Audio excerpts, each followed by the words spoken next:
Chapter 3. Real practice, real result. Dhamma is nature. Mindfulness is body in body. Mindfulness is sensation in sensation. Mindfulness is mind in mind. Mindfulness is Dhamma in Dhamma. These are body, sensation, mind, and Dhamma. Body, sensation, mind, and Dhamma.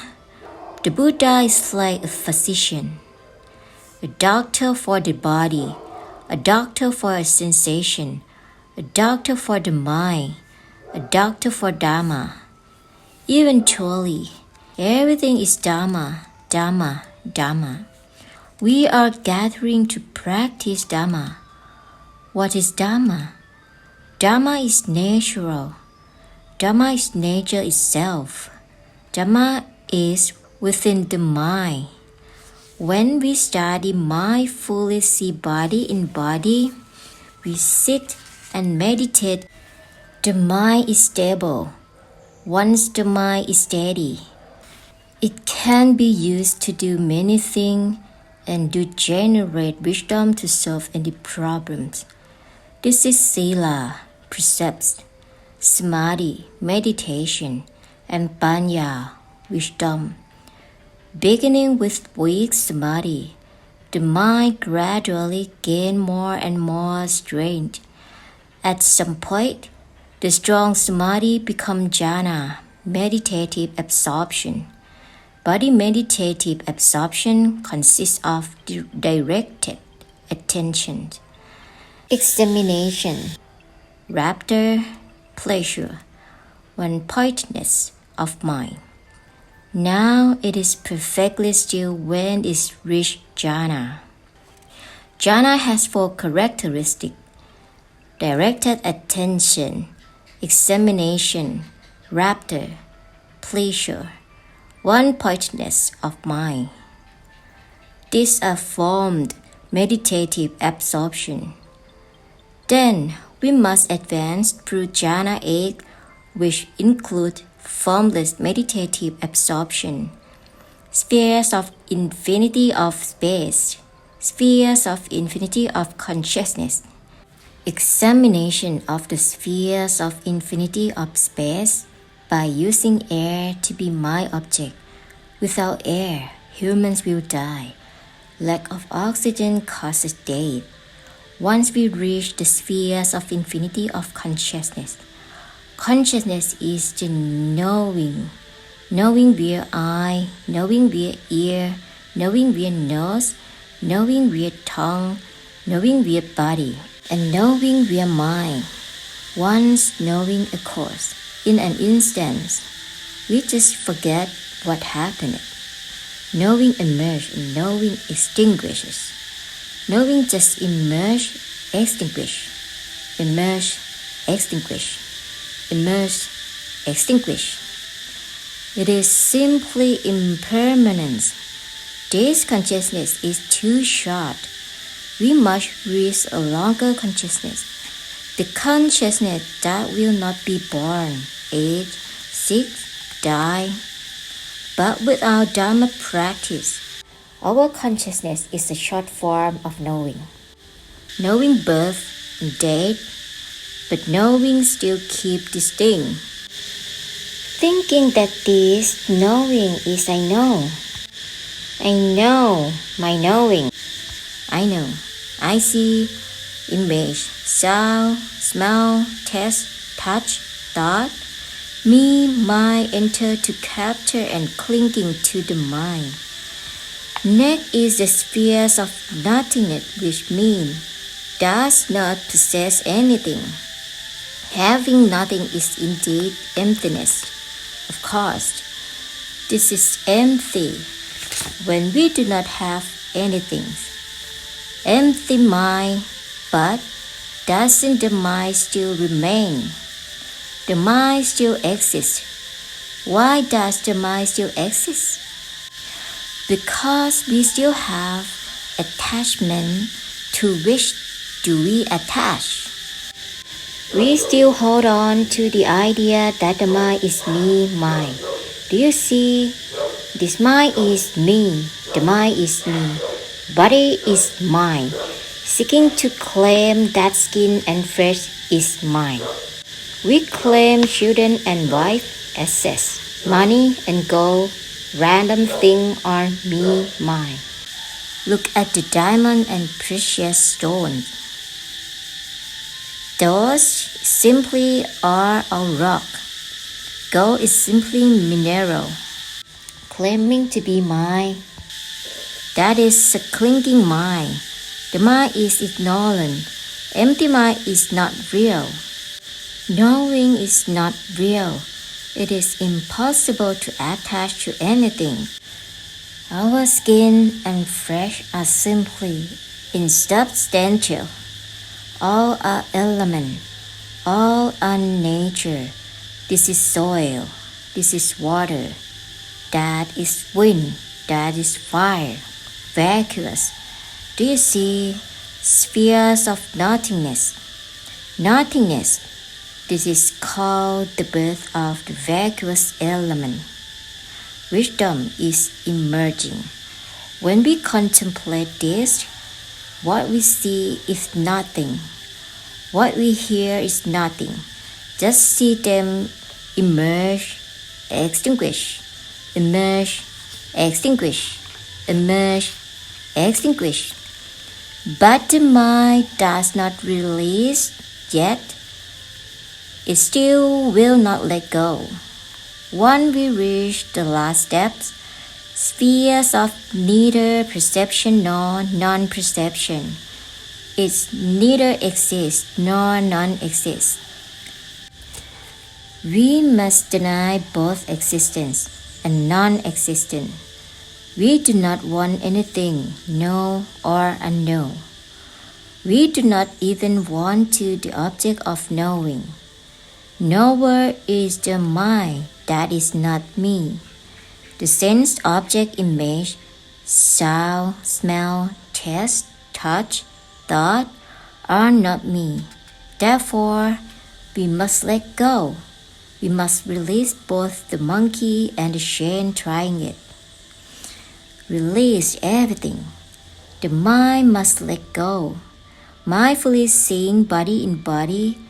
This body is not an animal, person, and ego. It is nature, sensation, satisfaction, non-satisfaction, or neutral, or anicca, anatta. Release the body, release sensation, then release the mind. There is suffering because the mind is I-making. This is it. Once the mind is I-making, everything it sees, hear, smell, taste, touch, things is collected into mind-making. Selves, you're right, that is called suffering. Why? Because it is stupid. Because they insistent on clinging and attaching.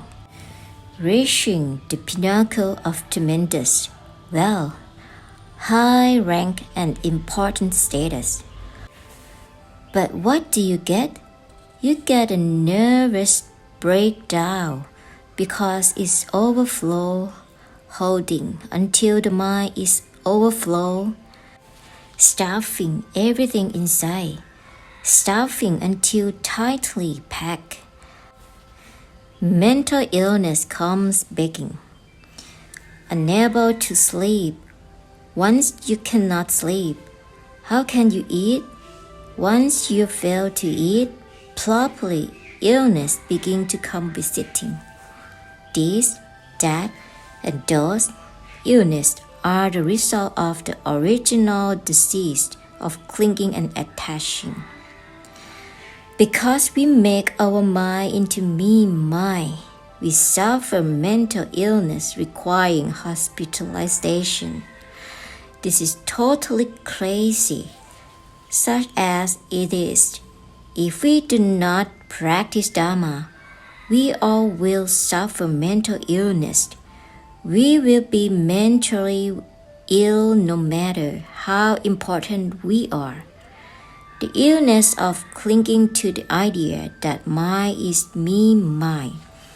It attached to the idea that I am big and important. I'm rich, I'm wealthy, I'm crazy rich. I am the most important person on earth. Whoever dares to make a slight of me, I will use the nuclear bomb against it. This is how wars are certainly fraught. This is a mental illness. Mentally ill people fill the village. Right now, crazy people fill the world city. Spheres of nothingness is having nothing. Everything is clear until the mind contains nothing. Empty now, beginner's mind, once the mind is empty like this. It is time to let go. Just let go. Let go of the mind. The mind is not me, mine.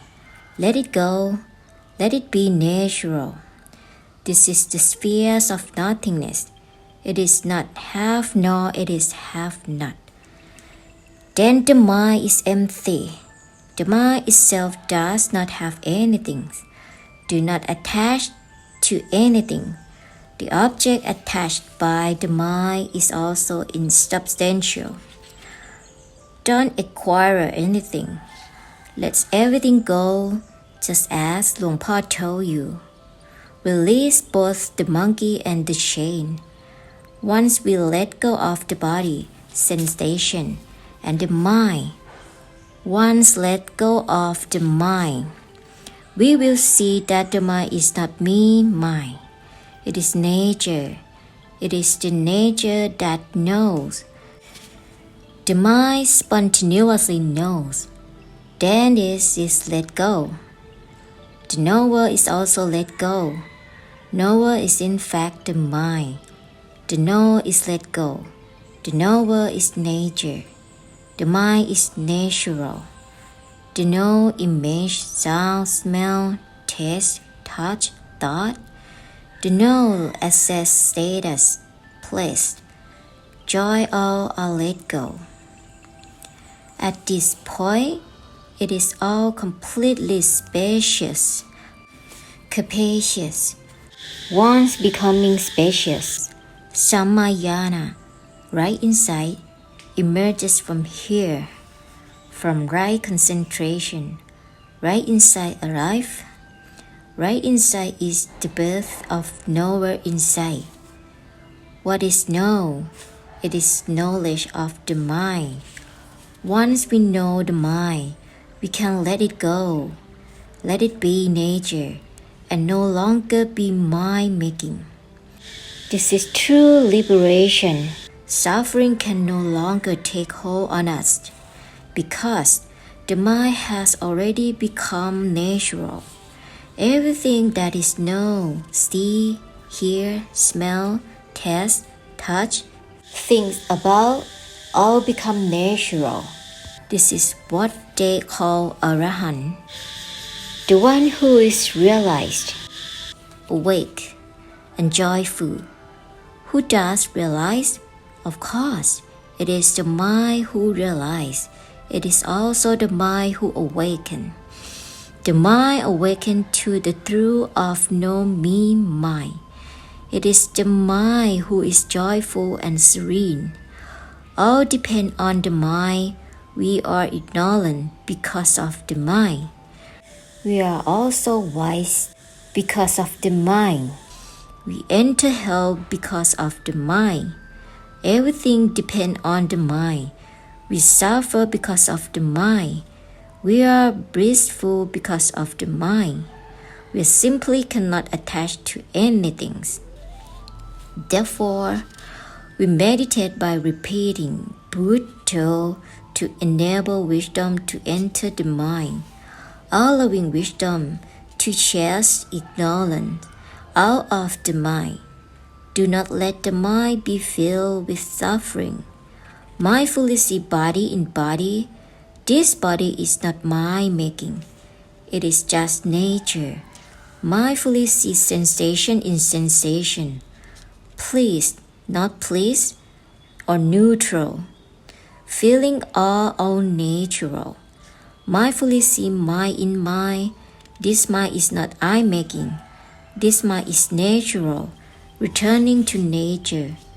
Therefore, once we reach the last item of the formless meditative absorption, spheres of neither perception nor non-perception, neither existed nor none existed. Do not from attachment, let all go. Once we release everything, Dhamma insight emerges. Insight is the spheres of neither perception nor non-perception. Once return to nature, we no longer form attachment to anything. We are still alive and not yet dead. How do we live? Of course, we'll live in serenity. We no longer carry a heavy burden. Life is heavy because I am poor, I am rich, I'm wealthy, I'm ultra wealthy. I have fortune, status, praise, and sensual pleasure. I am the prime minister. I am this, that, and those. A heavy burden must be carried. Who is the one carried? It is the mind who carries the burden. Once we release the mind to do its true duty but do not suffer, we no longer want anything. The mind is already nature. This point is very important. If we do not discover this insight, do not surrender, do not let go, this mind will entirely suffer. We will suffer until death. We will die and be reborn again. Death is followed by rebirth again and again. Birth, death, birth, death. Once becoming Arahant, we will no longer have to be born, grow old, become ill, and die. Therefore, we must contemplate no body, no sensation, then let go. We must know the mind and let it go. Once we surrender the mind returns to nature. Once the mind returns to nature, it is the end. It is the arrival of the Arahant. Gaining is peaceful. Losing is also peaceful. The Arahant is neither pleased or not pleased. Acquiring anything is simply so. Losing anything is simply so. The mind does not lose its balance. Because we have already given all of the mind to nature, only serenity remains. Serenity is not born, not aged, not ill, and not dead. It is therefore called immortal element. Element that is not born, not aged, not ill, and not dead. Please listen, then practice. Engage in the smart practice. If so, it is worth being born. It is life. Ones who gain a human birth should realize that body is soul, sensation is soul, and mind is soul. The true nature of the mind that we attain is soul. Once we arrive, the mind is serene. If we practice and are still not dead, we will live in serenity, helping other human beings, supporting religions, and lending a hand. We avoid hoarding, excess consumption, and corruption. If we die, we will be reborn. Why are we born again? To work out the karma. Our karma has not yet been completely spent. We work the karma out until the mind becomes natural. Such is the end of karma. Once karma has ended, this is the finish. Therefore, whether we ordain or practice Dharma, remember why we practice. We focus our practice solely on the mind, not to be wealthy, beautiful, or reborn in this and that realm, and not to end suffering. Once the mind becomes natural, suffering cannot occupy us. This is because we no longer attach to things and the mind is already nature. Do you see? It is so. It is not hard or burdensome. Simply surrender the mind to nature. Real thinking, real speech, real action. We must actually practice earnestly, practice, and one day we will discover the mind is the Dharma. The mind is nature. Being born is not a waste of life. We have opportunity to help others, help fellow human beings, and help extend Buddhism. When we do this to end the suffering of the one who suffered, the one who practiced just and proper, we will discover this truth.